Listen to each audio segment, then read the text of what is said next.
working in this place.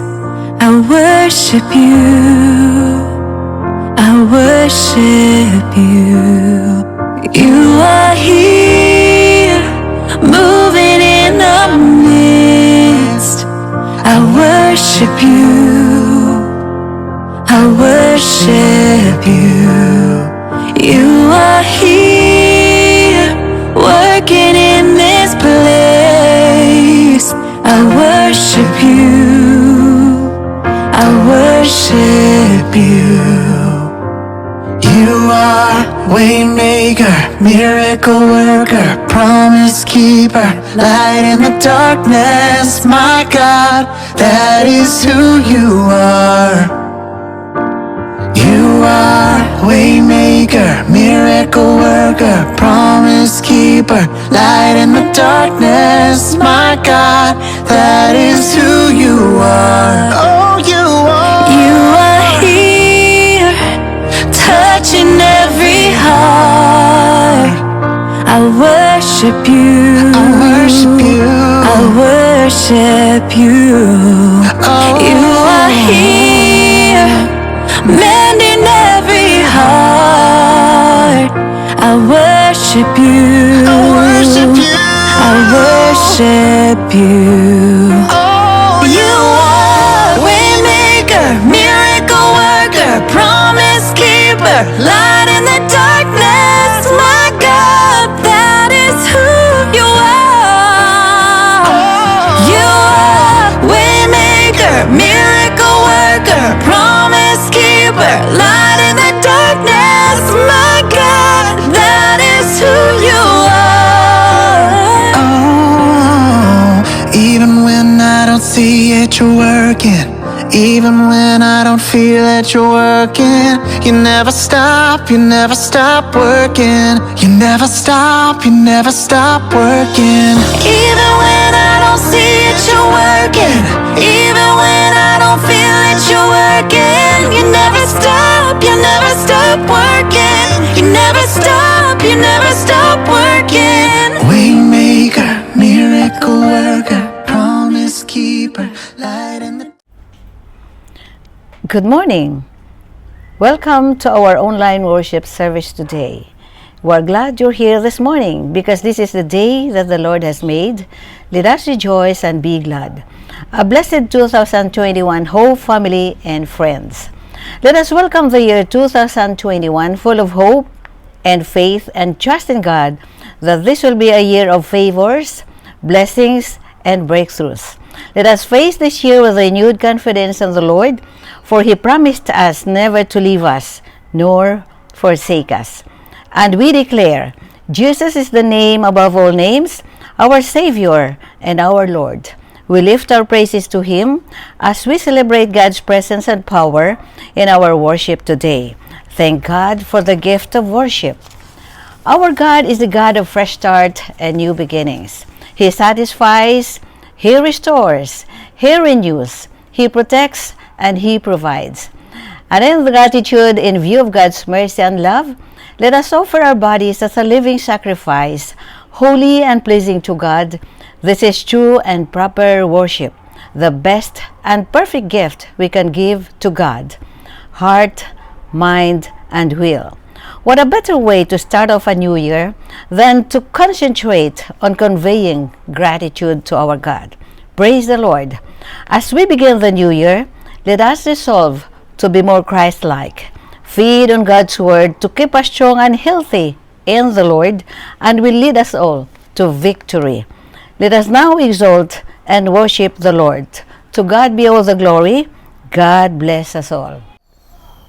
Good morning everyone. Tayo po yung maghanda para sa pagbasa ulit ng salita ng Diyos. If you have your Bibles with you, please open it to Psalms chapter 23, verses 1 to 6. Sabay-sabay po tayo magbasa. The Lord is my shepherd, I shall not be in want. He makes me lie down in green pastures. He leads me beside quiet waters. He restores my soul. He guides me in paths of righteousness for His name's sake. Even though I walk through the valley of the shadow of death, I will fear no evil, for You are with me. Your rod and your staff, they comfort me. You prepare a table before me in the presence of my enemies. You anoint my head with oil, my cup overflows. Surely goodness and love will follow me all the days of my life, and I will dwell in the house of the Lord forever. May the Lord add His blessings upon the reading of His Word. Tayo po'y maganda para sa pagsamba. God bless po.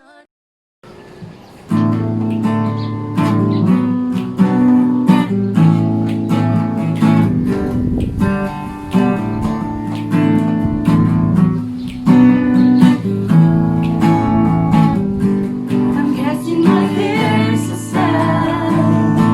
I'm leaving my past behind. Setting my heart and mind on You, Jesus.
today, Lord God.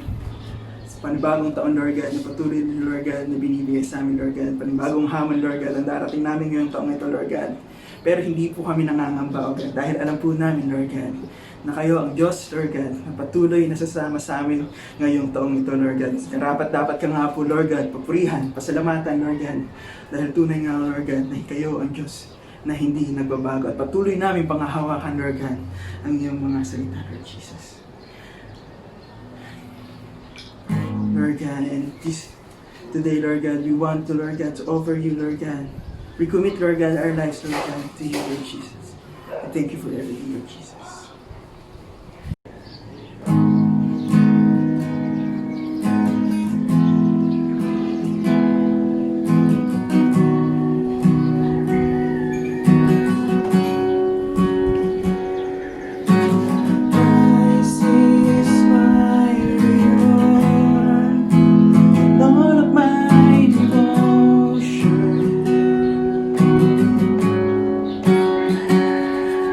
There's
balikan, Lord God. We will follow you, Lord God, through all this year, Lord God.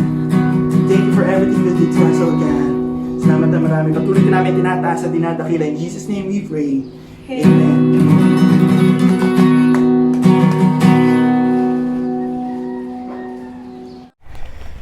Mapagpalang umaga sa lahat. Tunay nga po na tayo nagagalak sa panibagong araw, panibagong linggo, panibagong buwan, higit sa lahat, panibagong taon na pinagkaloob muli sa atin ng Panginoon. Purihin po ang Diyos. Bago pong lahat, tayo dumulog sa Panginoon sa panalangin. Ama naming Diyos na makapangyarihan sa lahat, salamat po muli sa pagkakataong ito na dinako mo kami sa pagkakataong ito na kami po yung pinagsama. Bagamat hiwalay-hiwalay po kami, Panginoon, ay kami yung pinag-isa sa Espiritu at sa isang layunin na sambahin ka namin, purihin ka, dakilahin ka, at pag-aralan po ng iyong salita. Pagpalain po ang bawat isa, O Diyos, na lahat po na may kabahagi po ay tunay nga po na maranasan po ang pagpapalang spiritual sa aming pag-aaral ngayong umaga. Salamat, Panginoon. Pinupuri ka namin, dinadakila ka namin. In Jesus' name we pray. Amen and amen. Panibagong taon, panibagong pag-asa. Purihin po ang Panginoon. Ngayong umaga po ay mag-aaral po tayo patungkol po sa isang kabanata po sa mga awit na magbibigay po sa atin ng hamon o encouragement sa pagharap po natin ng bagong taon ng 2021. Buksan niyo po ang inyong Biblia sa aklat po ng mga awit, chapter 28. At ang mga awit na ito ay siyam na talata lamang. At ito po ay isang panalangin na magbibigay po sa atin ng mga aral paano natin harapin ang bagong taong ito. At ito po'y magtuturo sa atin kung paano natin naharapin ang mga hamon po ng ating buhay. So, buksan niyo po ang inyong Biblia sa aklat po ng mga awit, kabanatang 28, talatang 7. Ito po ay isang talata na magbibigay po sa atin ng hamon, magbibigay po sa atin ng isang encouragement. Pero po, ang kabuuan po ng kabanatang ito ay siyam lamang na talata. Pero babasahin ko lang po dito kasi tayo magpupokus sa talatang 7. Basahin ko lang po. Si Yahweh ang aking tagapagsanggalang, aking kalakasan. Kaya naman, ako ang pagtitiwala ay sa Kanya lamang. Nagagalak ako sa Kanyang ginagawang pagtulong sa akin. Kaya naman, ako ay laging aawit, siya'y pupurihin. Pinagpala ng Panginoon po ang Kanyang salita. Itong mga awit na ito, itong psalms na ito, ay isang maawit ng panalangin. This is a prayer of deliverance from malicious and God-defying enemies of David. At makita po natin na sa verse 2, sundan nyo na nga po sa chapter 28 na ito, ay makikita po natin na ang panalangin, panalangin ginagawa po ni David ay siya po ay nasa templo. Basahin ko lang po yung talatang 2. Sabi po dito, pag ako'y humihingi sa iyo ng tulong, ako ay pakinggan. Taas ang kamay ko na dumadalangin sa templo mong banal. Ibig sabihin, nandoon po sa templo po si David na nanalangin, at ito isang hamon sa atin na yung panalangin po ay hindi naman kailangan nandoon po tayo sa church o kung saan tayo ay pwede po tayong manalangin na ang Diyos po tumutugon. Tulad po nung panalangin po ni Hunas na maging doon sa ilalim ng dagat, idininig siya ng Panginoon. So makikita po natin dito sa mga talatang ito na sa huling bahagi po ng kabanatang ito ay nagtapos yung kanang panalangin na ipanalangin po ang lahat ng mga Israelita o mga kababayan niya. Na ganun din po sa atin, dapat isama po natin sa panalangin yung ating mga kapwa po, mga mananampalataya sa iglesia. At yung sa talatang 6 po, ito po yung napakaganda po dito sa talatang ito. Yung talatang 6 po ay tumugon po ang Panginoon doon sa panalangin. Basahin ko lang po yung verse 6. Purihin si Yahweh at karapat-dapat siyang papurihan. Ako ay dininig sa panawagan ko na ako'y tulungan. Purihin po ang Panginoon. At yung verse 7, yung po yung binasa natin kanina, na naghahayag po ng Diyos po ay tagapagsanggalang, sabi po doon, kalakasan. At kung ating mabasahin po ang kabuuang talatang ito, ay tunay nga po na ito'y parang isang patuto, isang testimony po ni Haring David sa kabuuan po ng kabanatang ito. So, bilang pagharap po sa ating hinaharap po na bagong taon, 2021, tayo po ay nahamon na dapat po sa Diyos lamang po tayo umasa. Amen. Sa Diyos lamang tayo umasa sapagkat ang Diyos po ay pwede natin pong asahan, pwede pong sandigan. At dito po sa araling ito ay magbibigay po sa atin ng mga bagay na magbibigay po sa atin ng hamon. At kung paano po natin haharapin po ang ating taong lalakarin 2021. So una, tinuro po sa atin at tunay nga na ang isang sandata po sa mga kaaway ng ating buhay ay ang panalangin. So napakahalaga po na ang panalangin po ay bahagi po ng ating buhay sapagkat ito po ay pinakita sa atin na si David mismo ay ang ginamit niya ay panalangin upang labanan po yung mga kaaway niya. At ang sabi doon sa talatang 6, ang Diyos po ay tumugon. Ang Diyos po ay tumugon at tayo po ay naniniwala na ang Diyos ay nakikinig po sa ating panalangin kung tayo po ay dudulog sa Kanya. Anumang oras, anumang panahon, anumang pagkakataon, sapagkat siya ay nariyan lamang. Ang layo niya ay isang panalangin lamang. So bakit nga ba sa Diyos tayo dapat umasa? So ang pamagat ko po ng ang aking mensahe ngayong umagang ito ay umasa sa Diyos itong 2021. Tayo po ay nag-celebrate ng taon at tayo po ay tunay nga na nag-asam o naghahangad na itong 2021 ay talagang isang taong punong-puno ng pagpapala. Pero kailangan po sa Diyos po tayo umasa. Sapagkat ang Diyos po ay tunay nga na tapat. Siya po ang Diyos noon, siya po ang Diyos ngayon at siyang Diyos po magpakailanman. Bakit nga ba sa Diyos tayo dapat umasa itong taong ating lalakarin? Una, sapagkat ang ating seguridad ay sa Diyos lamang. Balikan po yung talata natin. Sabi doon sa talatang binasa natin, verse 7. So, tingnan niyo po sa inyong Biblia. Sabi po dito, si Yahweh ang aking tagapagsanggalang. Purihin po ang Panginoon. Napakabuti po. So, ibig sabihin, si David po hindi umaasa kung ano mayroon siya o sino siya. Ang kanyang pag-asa ay sa Diyos lamang. Tulad po ni Job. Si Job po ay mayaman at ang sabi ni Job, siya ay hindi umasa doon sa kanyang kayamanan, hindi siya umasa doon sa mga ginto niya, siya po ay umasa sa Diyos. Basahin ko lang po yung talata. Buksan niyo po ang iyong Biblia. Kung mayroon po kayong Biblia, Job 31 verse 24, ito po yung sinasabi. Hindi ako nagtitiwala sa aking mga ginto. Ang aking seguridad ay sa Diyos lamang. Purihin po ang Panginoon. So dito pinakita po sa akin that we are secured in the mighty hands of God. Tayo po ay humaharap ng iba-iba pong krisis o mga problema, pero pinapakita sa atin dito na ang seguridad natin po ay sa Diyos because our God is supreme, our God is mighty. At ito po yung napakabuting palalatin na siya po ang Diyos na matatag, siya po ang muog natin na hindi matitinag anumang unos ang dumating sa ating buhay. Kaya ito pong 2021 ay hindi po tayo dapat mangamba, bagamat nandiyan pa rin yung pandemic sapagkat ang Diyos po ay kasama natin. Purihin po ang Panginoon. Tayo po ay natatakot kapag naisip natin na hindi natin kontrolado ang mga bagay o yung mga pangyayari. Natatakot tayo na para bang iniisip natin na pinabayaan na tayo ng Diyos kung tayo po ay nasa mga alanganing kalagayan o nasa panganib tayo. Pero tandaan natin na ang Diyos po ay nariyan lamang. Hindi po tayo niya iiwanan. Hindi tayo papabayaan niya.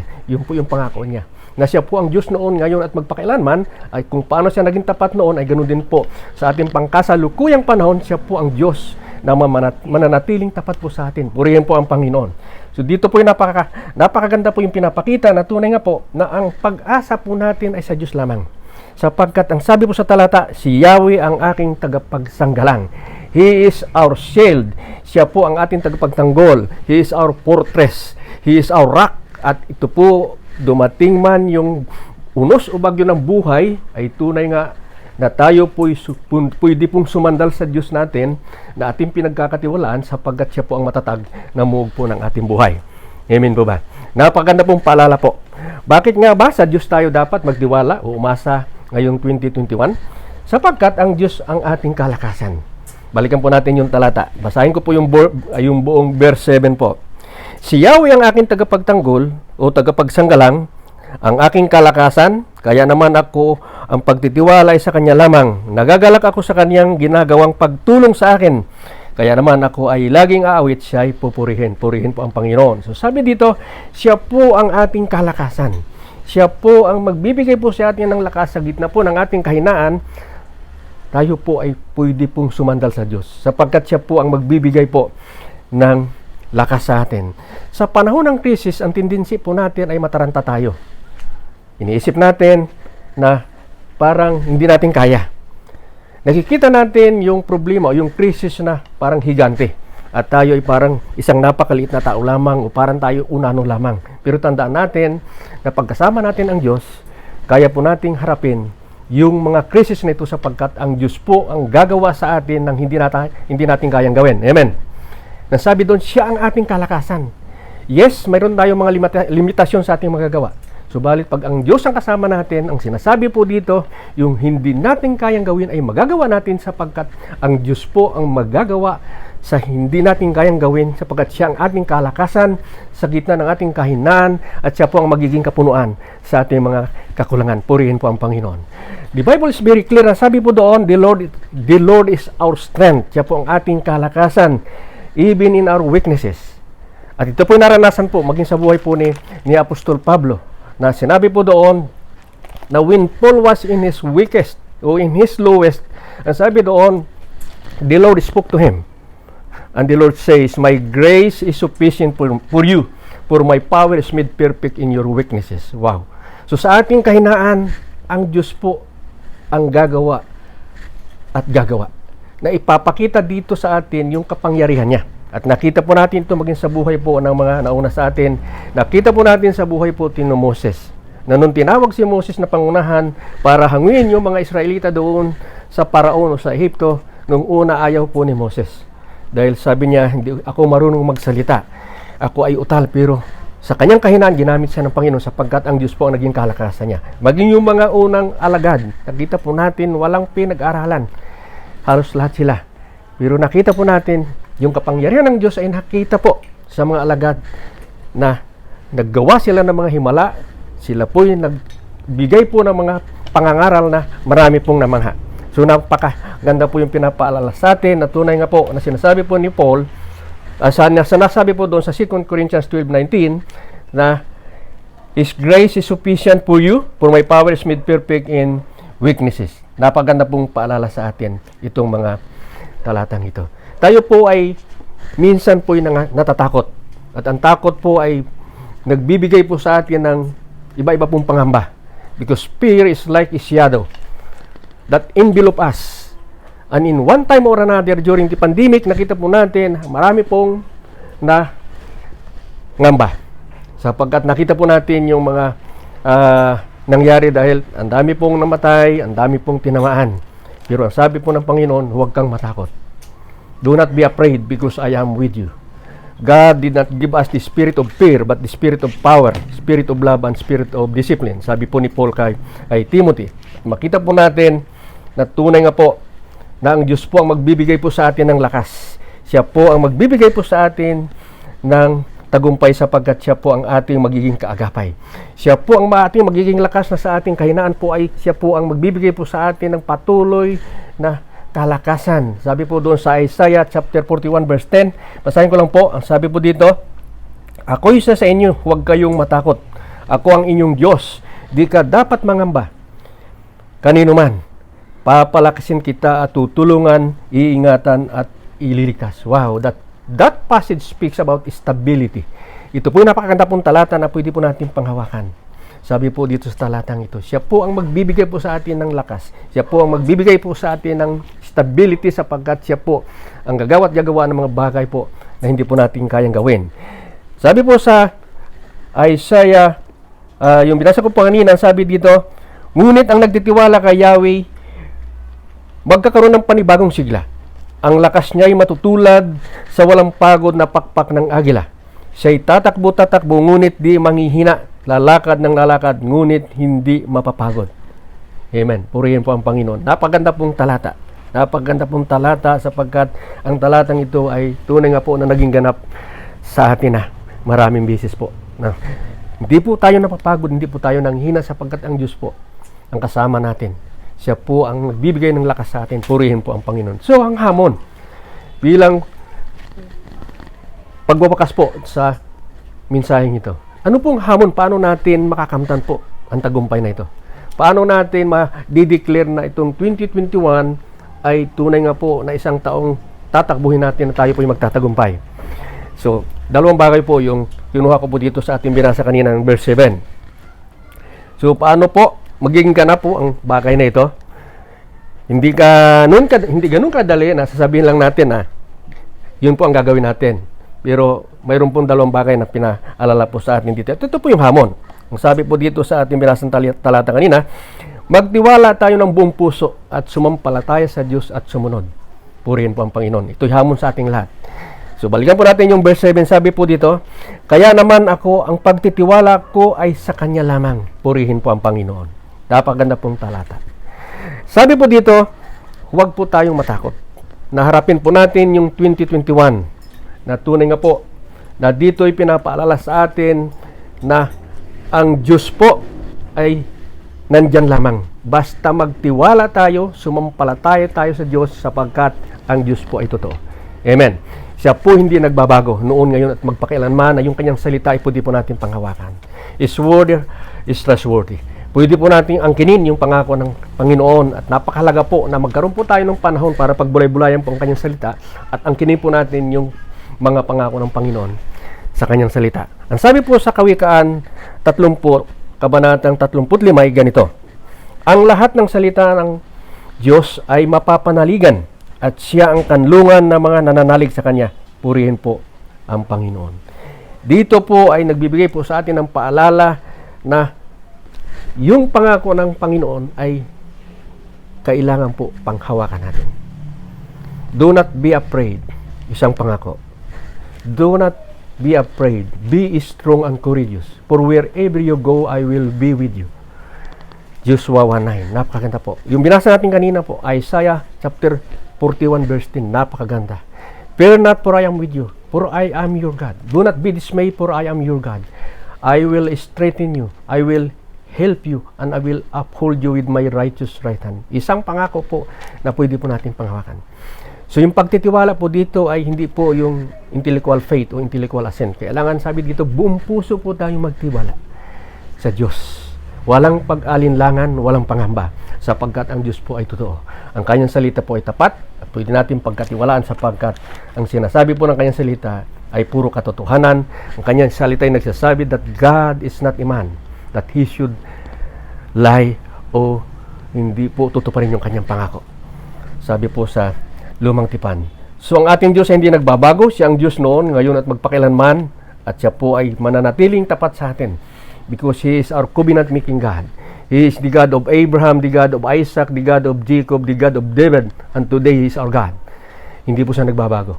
Nang kanyang pangako po ay tunay nga po na tapat at patuloy po tayong umasa at magtiwala sa Kanya sapagkat siya po ang may kontrol ng lahat. Sa nangyayari po sa ating mundo, sa ating bansa, dumaan yung mga krisis, ang mga krisis po dumaan sa atin, naniniwala po tayo na ang Diyos pa rin po, ang ating Diyos pa rin po ang may kontrol sa lahat. Purihin po ang Panginoon. Napakabuti po ang pangako ng Panginoon. Pangalawang hamon sa atin, paano po maging totoo po sa atin ito na kailangan ay sa Diyos lang tayo umasa. Pangalawa po, ang sabi po dito sa talatang binasa natin verse 7, magpasalamat sa Diyos lagi.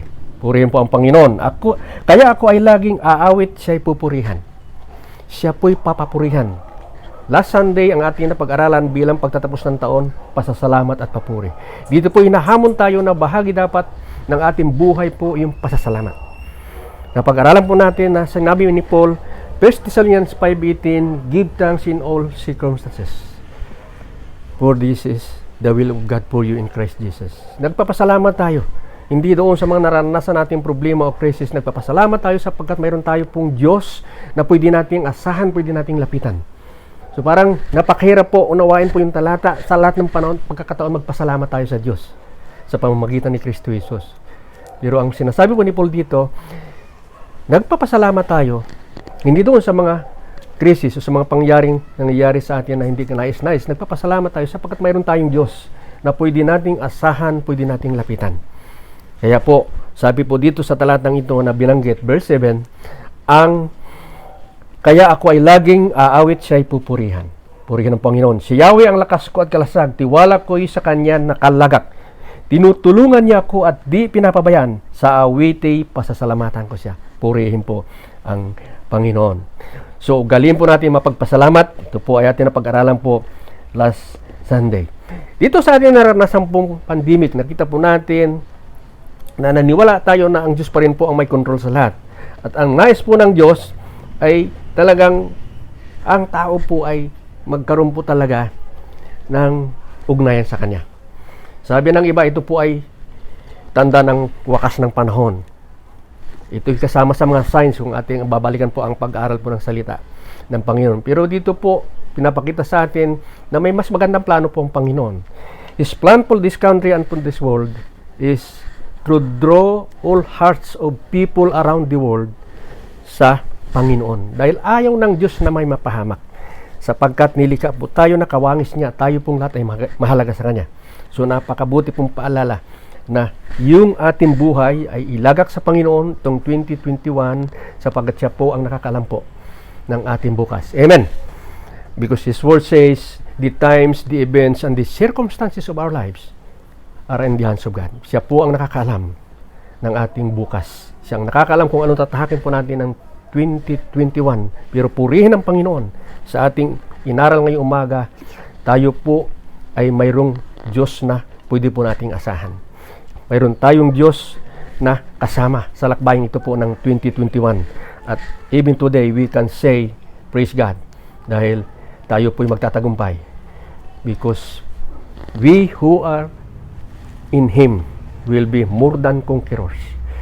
Tayo po ay overcomers sapagkat si Kristo po ay nasa atin. So bilang pagtatapos po, tulad po ng ating ginagawa po tuwing first Sunday of the month, first Sunday of the year, ay tinatalaga po yung ating mga sarili sa Panginoon. Tinatalaga po yung ating mga buhay, yung ating mga pamilya, yung ating mga trabaho, yung ating mga negosyo, lahat ating tinatalaga. At tayo po ay dudulog sa Panginoon na mayroong kababaang loob. Isuko po yung ating buhay sa Panginoon. Doon sa ating worship center, tayo po ay pumupunta sa harapan. At tayo po ay tumatayo bilang pagpapakumbaba, pagsuko ng ating mga buhay sa Panginoon. Na sinusuko natin yung ating buhay sa Kanya dahil Siya ang nakakaalam lamang ng ating bukas. Mayroon po tayong mga binabalak, mayroon po tayong mga pinaplano.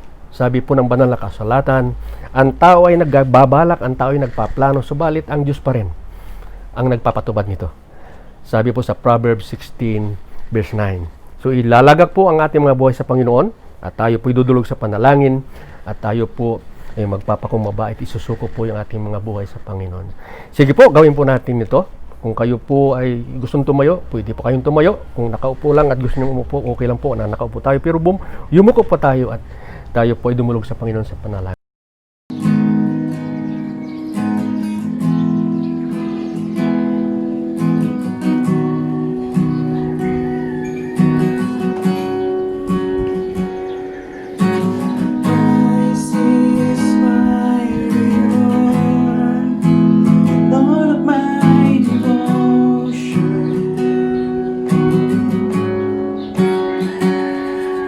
There's nothing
Panginoon, salamat muli po sa pagkakataong ito, Lord.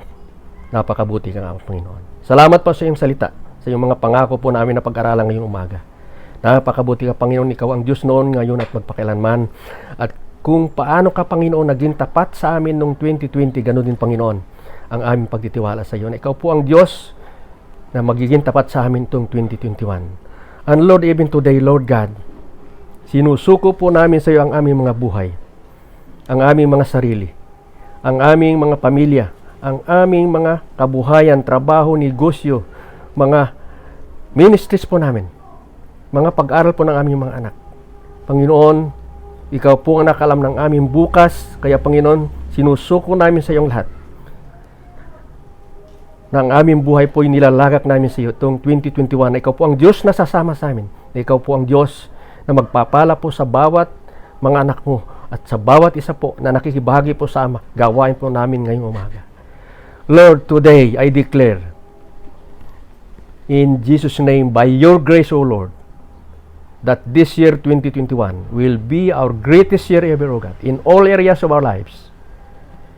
In all areas of our lives. In the name of the Father, and the Son, and the Holy Ghost. And all God's people say, Amen and Amen.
Purihin po ang Panginoon, nawa ay siya po magpala sa atin sa taong ito ng 2021.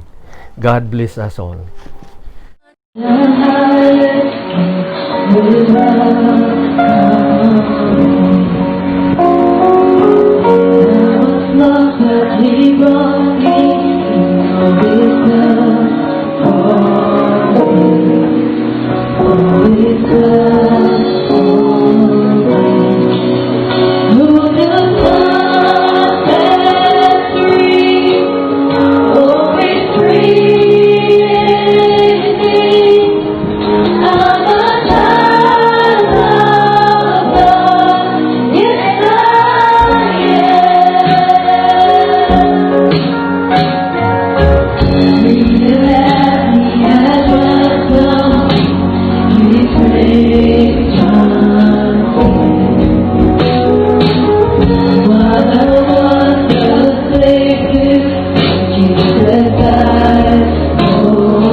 It's time to sing your song again.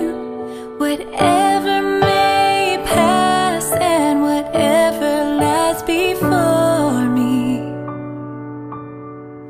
let me be singing when the evening comes. Bless the Lord, oh my soul, oh my soul. Worship His holy name. Sing like never before. Oh my soul, I worship Your holy name. Yeah, I worship Your holy name. What a beautiful name it is. What a beautiful name it is. The name of Jesus Christ, my King. What a beautiful name it is. Nothing compares to this. What a beautiful name it is. The name of Jesus. You have no rival. You have no equal. Now and forever, God, You reign. For Yours is the kingdom. Yours is the glory. Yours is the name above all names. Bless the Lord, oh my soul, oh my soul. Worship His holy name. What a beautiful name it is. What a beautiful name it is. The name of Jesus Christ, my King. Never before. Oh my soul. Worship His holy name. The name of Jesus.